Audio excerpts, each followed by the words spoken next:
स्वराज आप देख रहे हैं और मैं हूं आपके साथ। बहुत स्वागत है आपका हमारे स्थल मुठभेड़ मार्च 2026 तक खात्मा, छत्तीसगढ़ से मुक्ति, नक्सलवाद को जड़ से खत्म करने बीजेपी की सरकार तरह तरह के प्रयास कर रही है। नक्सलवाद के साथ लड़ाई जारी है। नक्सल मुठभेड़ में अब तक जवानों ने कई सफलता पाई है, लेकिन बीते कुछ दिनों में 5 भाजपा नेताओं को नक्सलियों ने मौत के घाट उतार दिया है। क्या एक संदेश पहुंचाने का काम नक्सली कर रहे हैं? क्यों सियासत का घड़ा नक्सलवाद पर भारी पड़ रहा है?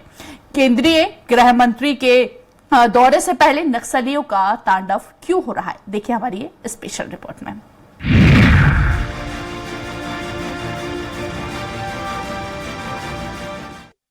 नक्सल खात्मे पर सरकार की नीति स्पष्ट है। मार्च 2026 तक नक्सलवाद खात्मे की डेडलाइन भाजपा सरकार ने तय कर दी है। केंद्रीय गृह मंत्री अमित शाह ने समय समय पर नक्सल मोर्चे की बैठक लेकर सरकार को नक्सल के खिलाफ लड़ाई लड़ने का मंत्र भी दिया है। वहीं अंदरूनी नक्सल प्रभावित क्षेत्रों में निवास करने वाली जनता के लिए नियत नेल्ला नार योजना जैसी कई योजनाओं का लाभ पहुंचाने की कोशिश सरकार कर रही है। लेकिन नक्सलियों की लड़ाई भाजपा को भारी पड़ रही है। दरअसल भाजपा के नेताओं को नक्सलियों ने अपना दुश्मन बना लिया है। एक के बाद एक भाजपा नेताओं को नक्सलियों ने मौत के घाट उतार दिया है। गृह मंत्री विजय शर्मा ने नक्सलियों के इस आतंक को कायराना बताया। गृह मंत्री विजय शर्मा का कहना है कि नक्सली निर्दोषों को मारकर अपनी क्या उपलब्धि बता रहे हैं। नक्सलियों का उद्देश्य केवल रंगदारी कर जीवन जीना है। अभी किसी निर्दोष को मार देना, कहीं गांव में किसी को मार देना, मतलब इसको ये बहादुरी कहते हैं नक्सली, या इसको कोई जन आंदोलन कहते हैं, भगवान जाने भाई क्या कहते हैं। ऐसे ये तो मतलब न कोई विचारधारा है, न कोई डेवलपमेंट प्लान है इनका, न कोई लोगों के उत्थान जीवन को अच्छा बनाने का काम है। ये कुछ नहीं, अपना किसी तरीके से रंगदारी वसूल करके जीवन अच्छा करना चाहते हैं, अपना पैसा कमाना चाहते हैं, इसलिए नक्सली ऐसा कर रहे हैं। छत्तीसगढ़ में नक्सलियों का उत्पाद, भाजपा नेताओं की जान के दुश्मन बने नक्सली। एक सप्ताह में नक्सलियों ने की 5 हत्याएं। केंद्रीय गृह मंत्री अमित शाह के बस्तर प्रवास से पहले मचाया आतंक। 5 दिसंबर को भाजपा के भैरमगढ़ किसान मंडल अध्यक्ष व पूर्व उप सरपंच बिरिया भूमि के सुकुलू फारसा की अगवा कर हत्या। भैरमगढ़ थाना क्षेत्र में 5 दिसंबर को कड़ेर के पूर्व उप सरपंच सुखाराम अवलम की हत्या। निमेड़ थाना क्षेत्र में 7 दिसंबर को आंगनबाड़ी कार्यकर्ता लक्ष्मी पदम की हत्या। थाना बासागुड़ा तिम्मापुर 8 दिसंबर को सुखरा यालम मुखबिरी के आरोप में हत्या। थाना मातेड़ 10 दिसंबर को भाजपा कार्यकर्ता माड़ू कुड़ियाम थाना फरसेगढ़ पुलिस मुखबिरी के शक में हत्या। बीते 5 दिसंबर से अब तक 2 महिलाओं समेत 5 लोगों की हत्या। बस्तर में नक्सलियों का आतंक चरम पर दिखाई दिया है।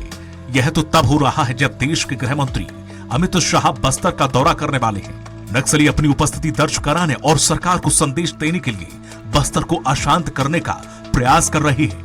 इस बीच नक्सलवाद पर चल रही लड़ाई पर राजनीतिक गलियारों में घमासान होता दिख रहा है। पीसीसी चीफ दीपक बैज का कहना है कि कांग्रेस सरकार में भाजपा टारगेट किलिंग का आरोप लगाती थी। अब सरकार अपने ही भाजपा नेताओं की सुरक्षा नहीं कर पा रही है। बस्तर पूरी तरह से अशांत हो गया है। क्या सरकार रायपुर में बैठकर केवल प्लानिंग कर रही है? सरकार को बस्तर की जनता की सुरक्षा की चिंता करनी चाहिए।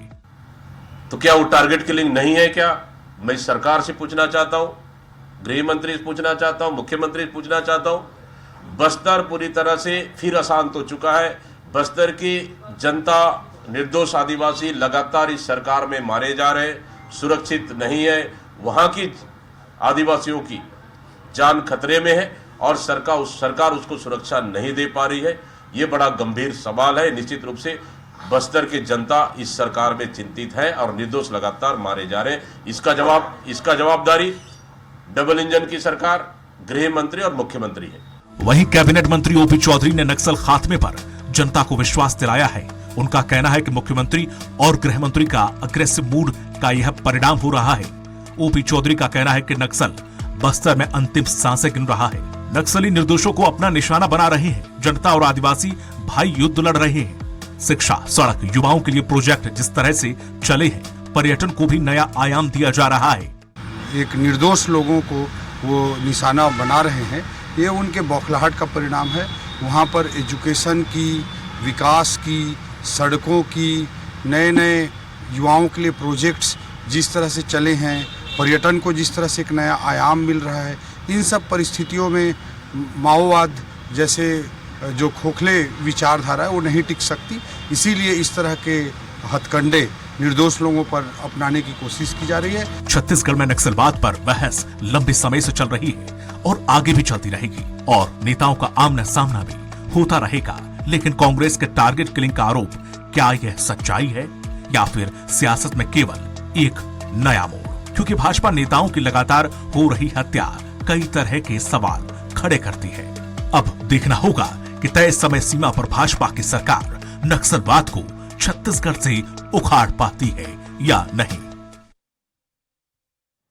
और इस मुद्दे पर ज्यादा बातचीत के लिए हमारे साथ खास मेहमान जुड़ गए हैं। राजीव चक्रवर्ती बीजेपी प्रवक्ता है, सुरेंद्र वर्मा कांग्रेस प्रवक्ता, बाबूलाल शर्मा वरिष्ठ पत्रकार हमारे साथ जुड़ गए हैं।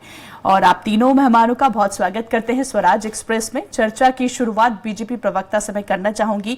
2026 तक छत्तीसगढ़ को नक्सल मुक्त बनाने का दावा आप करते हुए नजर आ रहे हैं, किस बेस पे कर रहे हैं? अगर हमें पिछले एक हफ्ते की ही बात करें राजीव जी, तो पिछले एक हफ्ते में करीबन 5 लोगों की हत्याएं नक्सली कर चुके हैं।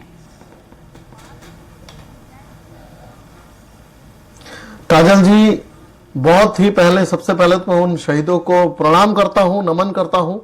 जो नक्सलवाद की लड़ाई है, नक्सलों के सबसे पहले 3 दुश्मन हैं। राजनीतिक दल के कार्यकर्ता, दूसरा वन विभाग के कर्मचारी और तीसरा पुलिस और पैरामिलिट्री के लोग।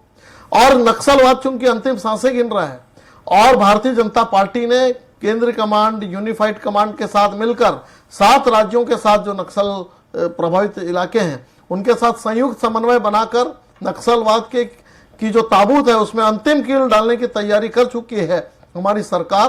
तो इसलिए नक्सली बौखलाहट में टारगेट किलिंग कर रहे हैं।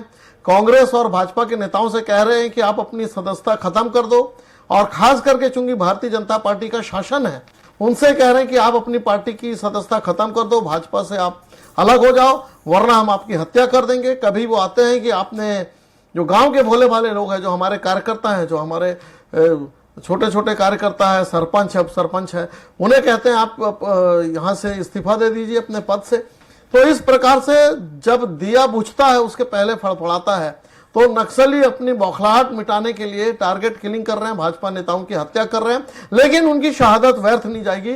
चाहे पैरामिलिट्री फोर्स के या हमारे छत्तीसगढ़ पुलिस के कर्मचारी हो या हमारे भारतीय जनता पार्टी के कार्यकर्ता हो, या पूर्व में भी जो कांग्रेस के ऊपर भी जो झीरम का हमला हुआ था, सारे नेताओं को, सारे पुलिसकर्मियों को, मैं उनके परिजनों को भी ये बिल्कुल ये आपके लोकप्रिय चैनल के माध्यम से विश्वास दिलाता हूं कि शहादत व्यर्थ नहीं जाएगी। और 2026 जो डेडलाइन तय किया गया था उस तय सीमा के पहले ही हम नक्सलवाद को जड़ से उखाड़ फेंकेंगे, जैसे सीमा पार आतंकवाद को हमने खत्म किया है। ठीक है, ठीक है। सुरेंद्र जी, साल 2000 की अगर हम बात करें तो 2000 के आसपास छत्तीसगढ़ में कहीं ना कहीं नक्सलवाद की समस्या सामने आई। आपकी सरकार थी, तब भी इस तरह की समस्या बनी हुई थी, अब आप ऑब्जेक्शन उठा रहे हैं। काजल जी, ऐतिहासिक सत्य है कि पूर्ववर्ती कांग्रेस की सरकार के समय 2018 से 2023 के बीच में, ये एनसीआरबी का आंकड़ा है, केंद्रीय गृह विभाग का आंकड़ा है, शहादत की घटनाओं में 70% और जो नक्सल घटनाएं होती थी उसमें 54% की कमी आई।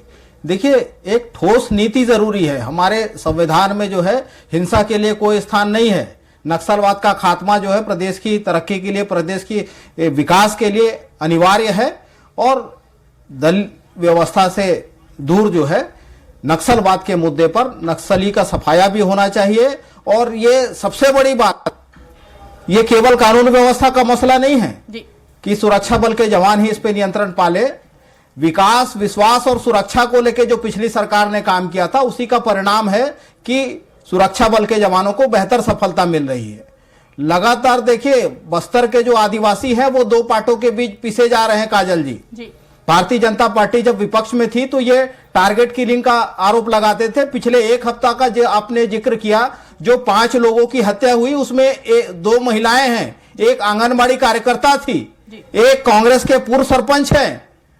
तो ये कहना कि टारगेट किलिंग भाजपा के कार्यकर्ताओं का होता है, ये पूरी तरह से गलत है।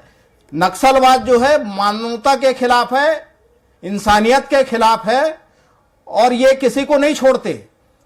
तो ये दलील चश्मे से देखना छोड़ दे और सबसे जरूरी चीजें हैं बस्तर के संसाधन पर नजर गड़ाने के बजाय बस्तर के स्थानीय आदिवासियों की तरक्की कैसे हो, उनके बेहतर शिक्षा, स्वास्थ्य और रोजगार के अवसर को कैसे सुनिश्चित किया जा सकता है, इस दिशा में काम किए बिना नक्सलवाद के खात्मे का सपना देखना व्यर्थ है। बस्तर में जो हमारी सरकार थी काजल जी, आपको याद होगा, बस्तर विकास प्राधिकरण की कमान जो है वहां के स्थानीय आदिवासियों के हाथ में था जी।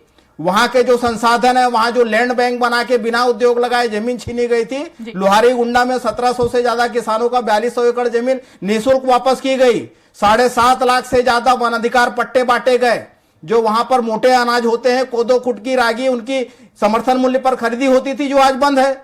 जिस तरह से वहां पर दुर्गा और दंतेश्वरी महिला बटालियन का गठन हुआ, डीआरजी में भर्ती हुई, आज वो सारी चीजें बंद है। शिक्षा, स्वास्थ्य, रोजगार का क्या हालत आप देख लीजिए। विद्यामितान निकाल दिए गए, अतिथि शिक्षक नौकरी से बाहर हो गए, संविदा कर्मी बाहर कर दिए गए।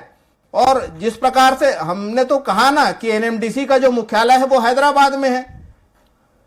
हमारी सरकार थी, प्रस्ताव भी भेजे थे केंद्र को, डबल इंजन की सरकार है, 90% काम एनएमडीसी का छत्तीसगढ़ में है, मुख्यालय रायपुर क्यों नहीं होना चाहिए? एनएमडीसी में स्थानीय आदिवासियों की, बस्तर के लोगों की भर्ती क्यों नहीं होनी चाहिए? नगर नार का जो प्लांट है क्यों बेचने के लिए दीपम की साइट पे ये सेल लगा के रखे? हाल ही में पिछले हफ्ते जिंदल और मित्तल ग्रुप के लोग आए, अडानी, जिंदल, मित्तल में प्रतिस्पर्धा चल रही है खरीदने की। वो सार्वजनिक क्षेत्र का उपक्रम है। जिस तरह से 2016 में नंदराज पर्वत बेचे, अडानी को दिए, लौह का खदान है, फर्जी एनओसी लगाए थे। हमारी सरकार ने उसको भी, जो वो जांच में पाया गया कि वो एनओसी फर्जी थी, निरस्त करने के लिए केंद्र को प्रस्ताव गया है, केंद्र सूची का विषय है, आज तक उस पर कार्रवाई नहीं हुई। तो जब तक बस्तर के आदिवासियों की समृद्धि के लिए काम नहीं होगा, उनके लिए विकास के काम नहीं होंगे, शिक्षा, स्वास्थ्य, रोजगार नहीं मिलेगा, तब तक जो है नक्सलवाद के सफाये की उम्मीद करना व्यर्थ है। निश्चित तौर पर सुरक्षा बलों के जवानों के शौर्य में कोई समस्या नहीं है, कोई शक नहीं है, लेकिन यह भी देखा जाना चाहिए कि पीड़िया, बीजापुर, कोयलीबेड़ा जैसे फर्जी मुठभेड़ की जब शिकायत आती है तो यह प्रशासन का दायित्व होता है काजल जी कि पारदर्शिता से जांच कराए। लेकिन आदिवासी समाज के लोग राजभवन तक गए, आज तक ये सरकार जांच तक नहीं करवाई। ठीक है। जिस तरह से 100 से ऊपर मुठभेड़ हुए, उसमें 46 मुठभेड़ जो है वो फर्जी होने का आरोप आदिवासी समाज ने लगाया। 168 निर्दोष आदिवासियों के मौत का मामला है। एक भी निर्दोष आदिवासी की मौत जो है वो गंभीर है, दुखद है, निंदनीय है, नहीं होनी चाहिए। अगर 168 लोगों की अगर फर्जी मुठभेड़ में मौत हुई है तो ये बेहद आपत्तिजनक है। चलिए ठीक है, बाबूलाल शर्मा जी का रुख करूंगी मैं, वरिष्ठ पत्रकार हमारे साथ जुड़े हुए हैं। बाबूलाल जी, एक ओपनिंग स्टेटमेंट आपसे लेना चाहूंगी कि मार्च 2026 तक नक्सलवाद खात्मे की डेडलाइन यहां पर प्रदेश सरकार ने तय कर दी है, इसको आप कैसे देखते हैं? एक क्विक रिएक्शन आपका। देखिए, नक्सलवाद एक विचारधारा है। कोई लड़ाई जो है वो विचारधारा की लड़ाई है। विचारधारा पूरी तरह से कैसे समाप्त होगी ये मैं समझ नहीं पा रहा हूँ। सॉरी, मेरी आवाज सुनाई देती है। मैं ये नहीं समझ पा रहा हूँ कि नक्सलवाद की जो विचारधारा है उसको समाप्त कैसे किया जाएगा जी। ये मैं मान सकता हूँ कि नियंत्रित स्थिति जो है वो बस्तर क्षेत्र में जहां जहां नक्सल हैं वहां कुछ नियंत्रण दिखाई दे सकता है, ये मैं मान सकता हूँ। 2026 तक, मार्च तक पूरे नक्सलवाद को समाप्त कर दिया जाएगा, इस पर मैं थोड़ा शंका व्यक्त करता हूँ। मुझे आशंका है जी। निश्चित रूप से प्रयास हैं और प्रयास अच्छे हैं, आक्रामक हैं। भारतीय जनता पार्टी की सरकारें जब जब रही हैं, 15 साल रमन सिंह की सरकार रही, निश्चित रूप से उस दौर में सरकारें आक्रामक रही। और अभी 1 साल से देख रहे हैं सरकार आक्रामक है, तो रिएक्शन, एक्शन का रिएक्शन होता है। जब आप कहते हैं, जब आप बयान देते हैं कि नक्सलवाद समाप्त हो रहा है, तब तक वो अपना एक्शन, रिएक्शन देते हैं और वो अपनी मौजूदगी को बताते हैं कि हम यहाँ मौजूद हैं, हम समाप्त नहीं हुए हैं। ये एक प्रश्न का जवाब वो हमेशा देते आ रहे हैं। और देखिए, मैं जहां तक समझ पा रहा हूं, नक्सलवाद वाद विवाद, आरोप प्रत्यारोप का विषय कतई नहीं है। आप इसके बारे में बोले, बीजेपी कांग्रेस के बारे में बोले, कांग्रेस बीजेपी के बारे में बोले, अपने समय में कार्यकाल में गड़बड़ियां हुई, ये कहे, इससे कोई अर्थ नहीं। दोनों दलों को, सभी दलों को इस मामले में मिलजुल करके जो है काम करना पड़ेगा। मैं प्रारंभ से इस बात को कह रहा हूं, नक्सलवाद कोई बहुत खतरनाक स्थिति में आज भी नहीं है, लेकिन आप विकास करेंगे और विचार से काम करेंगे, निश्चित ईमानदारी से काम करेंगे और भ्रष्टाचार की कमी लाएंगे, तब नक्सलवाद पर नियंत्रण खात्मे की बात तो मैं नहीं कह सकता, लेकिन नक्सलवाद में नियंत्रण जरूर किया जा सकता है। जी ठीक है। राजीव जी, कांग्रेस कह रही है सरकार अपने ही भाजपा नेताओं की सुरक्षा यहां पर नहीं कर पा रही है। जिस तरह से हम देख रहे हैं कि मौत के आंकड़े यहां पर बढ़ते हुए नजर आ रहे हैं, तो यूं कह सकते हैं भाजपा के नेताओं को नक्सलियों ने अपना दुश्मन बना लिया है। बिल्कुल बिल्कुल काजल दी, जैसे अभी माननीय पत्रकार बाबूलाल शर्मा जी ने व्यक्त किया कि चूंकि भारतीय जनता पार्टी की स्ट्रेटेजी रहती है गो थ्रू वॉर एंड प्रहार, प्रचंड प्रहार, तो हमारी जो प्रचंड प्रहार की नीति रहती है तो उसमें जो मान में घुसे हुए नक्सली भी जो शांत रहते हैं वो एक्शन का रिएक्शन, बिल्कुल ठीक कहा उन्होंने, तो एक्शन के रिएक्शन के फलस्वरूप वो भारतीय जनता पार्टी के नेताओं की सुरक्षा करते हैं। अभी मैं आपको बता दूं, जेड श्रेणी, वाई श्रेणी, Y1 श्रेणी से लेकर भारतीय जनता पार्टी के लगभग 40 नेताओं को सुरक्षा दी गई है, लेकिन गांव के अंदर बैठे हुए जो अति संवेदनशील क्षेत्र है वहां पर यह संभव नहीं है कि उन्हें वाई श्रेणी सुरक्षा दी जाए।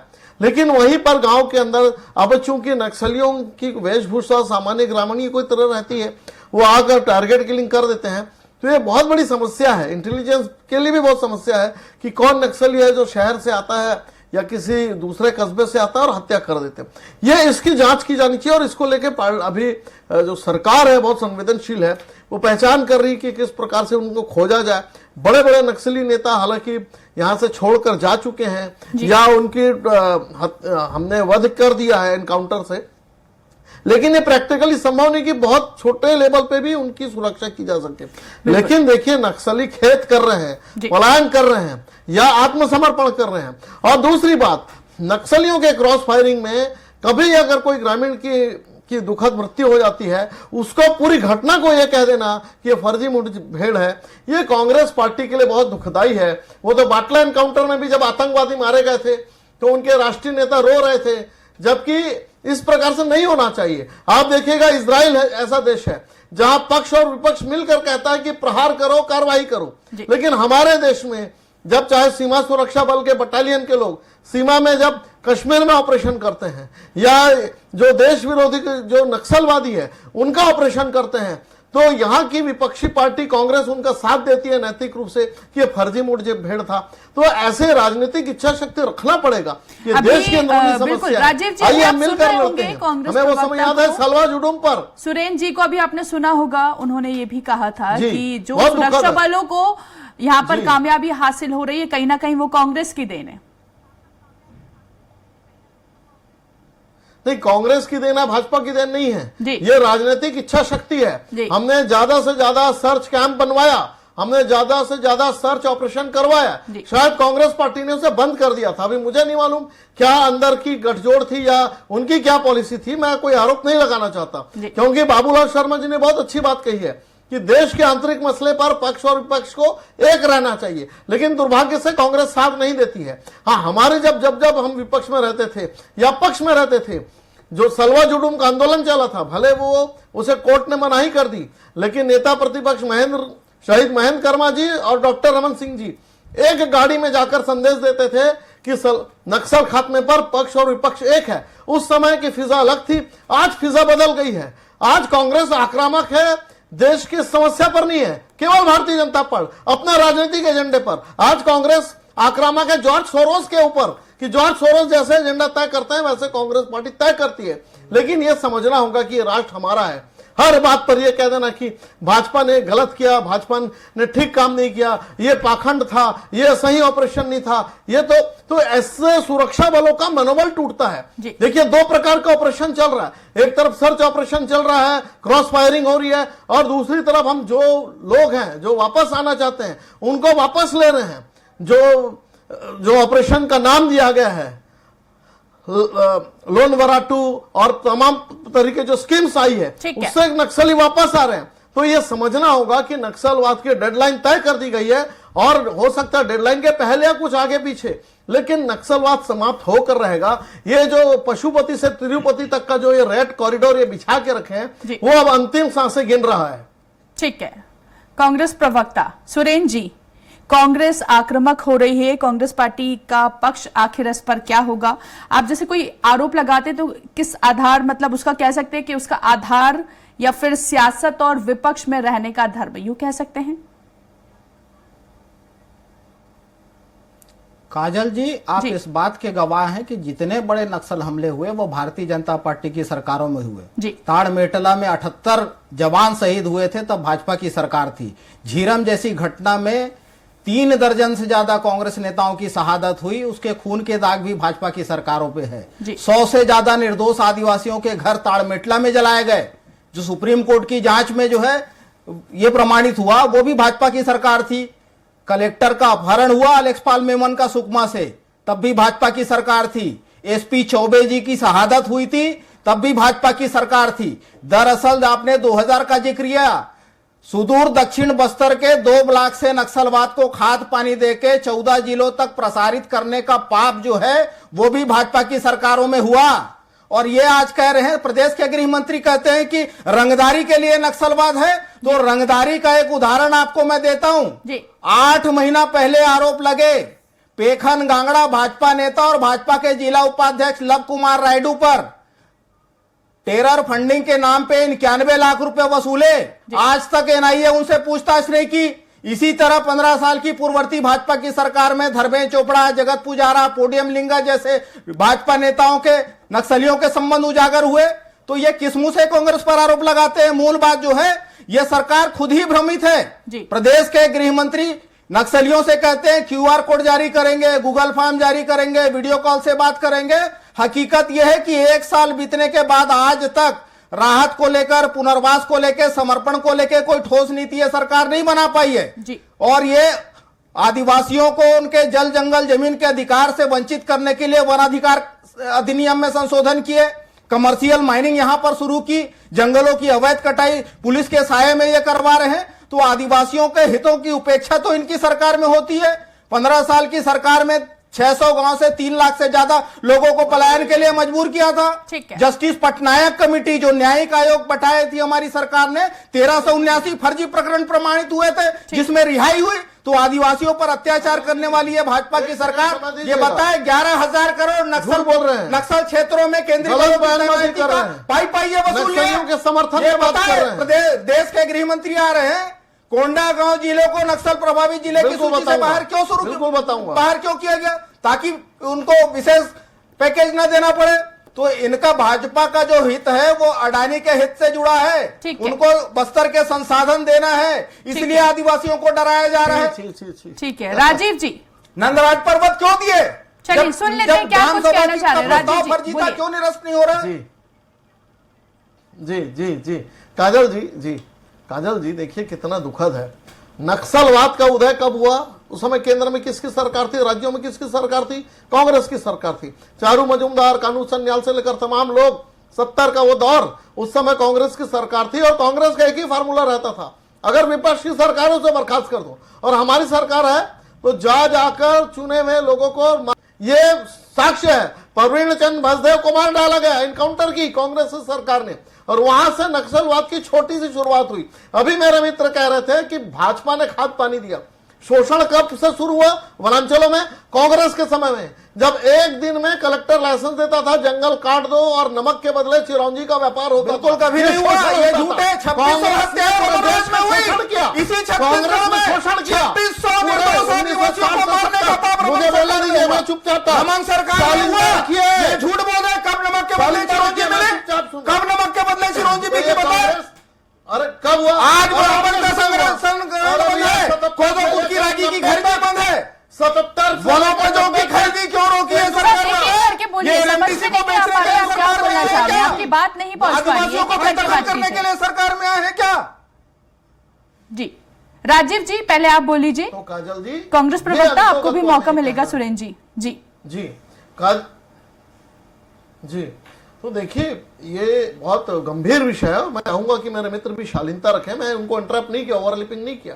ठीक है। तो देखिए 1974 से जब नक्सलवाड़ी बंगाल से जब आंदोलन शुरू होता है और 1990 तक जब वो फल फूल कर बड़ा हो जाता है, और उसमें मैं तो कहता हूं ना, मेरे मित्र को साहस नहीं है बोलने का, मेरे को साहस है कि मैं कहता हूं कांग्रेस के लोग भी शहादत दिए हैं, भाजपा के लोग भी शहादत दिए। मैं तो पहले से कह रहा हूं कि P for police, P for press, politician सब उनके शत्रु है, लेकिन कांग्रेस के लोग मारे जाते हैं तो शहादत है, और भाजपा के लोग मारे जा रहे हैं आंसू तो बहा लो, प्रणाम तो कर लो। नहीं, वो टारगेट के लिए नहीं था, वो नक्सलियों से साठगांठ था। इस प्रकार की भाषा जब हमारे देश के लोग जब लोग मारे जाते हैं तो ये तो सैनिकों के ऊपर भी आरोप लगाते हैं कि वो उरी का जो घटना था, ऑपरेशन था, वो सच्ची नहीं था। तो अब अमेरिका तय करेगा, तो राहुल गांधी तय करेंगे, सुन लीजिए, राहुल गांधी तय करेंगे कौन सी शहादत मौका है। दीजिए। तो ये दुखद है कांग्रेस पार्टी के लिए, इसीलिए कांग्रेस पार्टी साफ हो गई है। चलिए ठीक है सुरेंद्र जी। काजल जी, कांग्रेस ने कभी भी टारगेट किलिंग का आरोप नहीं लगाया। ये आरोप जो है ये भाजपा का था। ये अपनी ही पार्टी के नेता, अपनी ही पार्टी के दंतेवाड़ा के विधायक भीमा मंडावी को न्याय नहीं दिला पाए। 2019 का मामला है, जिसके खून के दाग जो है इन भक्त भाइयों के दामन में है। 11 साल हो गए, 11 साल हो गए, कब जांच घायलों से ठीक है बाबूलाल शर्मा जी, जैसे कि आप देख रहे हैं कि नक्सली सफाई को लेकर कहीं ना कहीं सियासी बिरादरी हमेशा बटी ही क्यों नजर आती है? देखिए, ये राजनीतिक कारणों से है। अपनी अपनी राजनीति में नक्सलवाद के आरोपों से बचने के लिए एक दूसरे पर आरोप प्रत्यारोप करके एक दूसरे की गलतियां गिना रहे हैं। आपके समय में ऐसा था, आपके समय में ऐसा था। बिल्कुल। देखिए, मैं बड़ी साफ बात करता हूँ, ये सत्य है, इसको कहने में कोई दिक्कत नहीं है कि भारतीय जनता पार्टी जो है वामपंथ के विरोध में रहती है और वामपंथ को पर विश्वास उनको नहीं है। जब उनकी सरकार यहाँ छत्तीसगढ़ में आई है तो निश्चित रूप से जो आक्रामक रूप अपनाया है उन्होंने, और आक्रामकता की वजह से एक्शन का रिएक्शन जो है नक्सलवाद की तरफ से होता है। देखिए, 2007 में 55 जवान बीजापुर में शहीद हुए। ताड़मेटला में 16 अप्रैल 2010 को 76 जवान शहीद हुए। झीरम घाटी में 25 मई को 30 नेता और जवान शहीद हुए।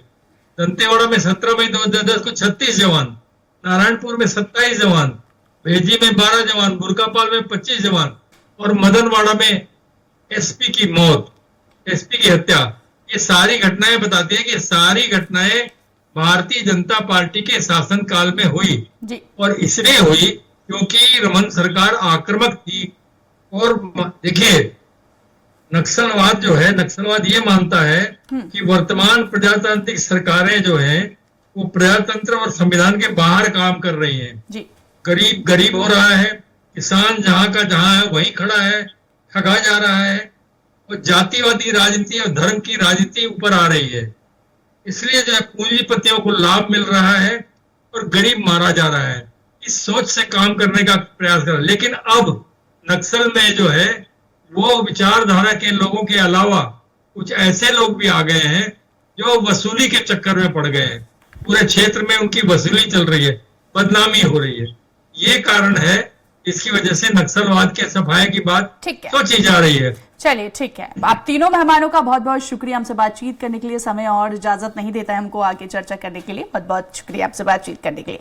तो देखिए, 2026 की अगर हम बात करें तो नक्सल मुक्त करने का दावा यहां पर बीजेपी करती हुई नजर आ रही है, लेकिन अगर बीते कुछ दिनों की बात करें तो 5 भाजपा नेताओं को नक्सलियों ने मौत के घाट उतार दिया। यूं कह सकते हैं कि भाजपा नेताओं को नक्सली टारगेट करते हुए नजर आ रहे हैं। वहीं दूसरी तरफ हम ये भी देख रहे हैं कि कांग्रेस कहीं ना कहीं आक्रामक होती हुई नजर आ रही है, पलटवार करती हुई नजर आ रही है। अब आखिर 2026 तक जिस तरह से बीजेपी दावा कर रही है नक्सल मुक्त करने का, ये दावा आखिर कितना पूरा होता हुआ नजर आएगा, ये तो आने वाला वक्त ही बताएगा। फिलहाल इस पेशकश में इतना ही। देखते रहिए स्वराज एक्सप्रेस। नमस्कार।